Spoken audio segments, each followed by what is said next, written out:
The elderly patient is defined as a person 65 years of age or older, but chronological age alone does not predict surgical risk.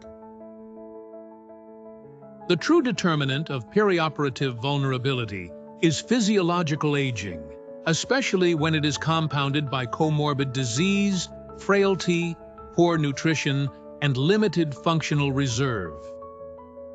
In the United States, life expectancy has improved overall, yet it remains lower in many southern states and is influenced by socioeconomic status and race. As the number of older adults continues to rise, perioperative teams are caring for a population that is larger, more medically complex, and more susceptible to complications. Aging is a continuous process marked by gradual molecular injury, including DNA damage, telomere shortening, oxidative stress, and mitochondrial dysfunction. Over time, these changes reduce physiologic reserve across multiple organ systems. Frailty reflects this loss of reserve and is especially important in anesthesia care because it predicts mortality, morbidity, mobility decline, functional loss, and delirium. A frail patient may look stable at baseline, yet decompensate quickly under surgical stress. Body composition changes with age alter anesthetic behavior. Lean body mass and total body water decrease, while body fat increases. As a result, intravenous induction agents may produce a higher initial plasma concentration and stronger than expected effect, while lipid-soluble drugs may be stored in fat and cleared more slowly.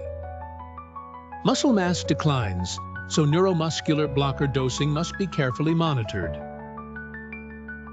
Basal metabolic rate also falls, affecting thermoregulation and drug handling.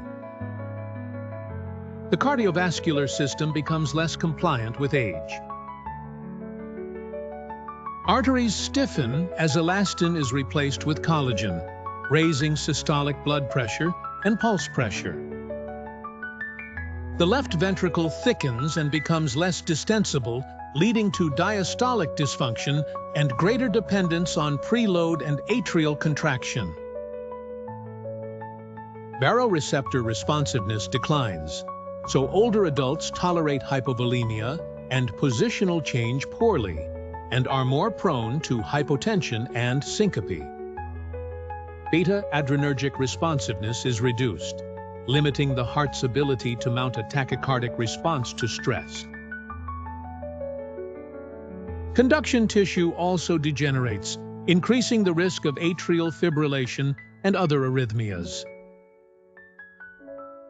Pulmonary aging brings reduced chest wall compliance, weaker respiratory muscles, and loss of elastic recoil. Functional residual capacity and residual volume increase, while vital capacity, FEV, and FEV1 fall. Closing capacity rises, making airway closure and atelectasis more likely during anesthesia. Ventilatory response to hypoxia and hypercapnia is blunted, and airway protective reflexes are weaker, increasing the risk of aspiration and postoperative pneumonia.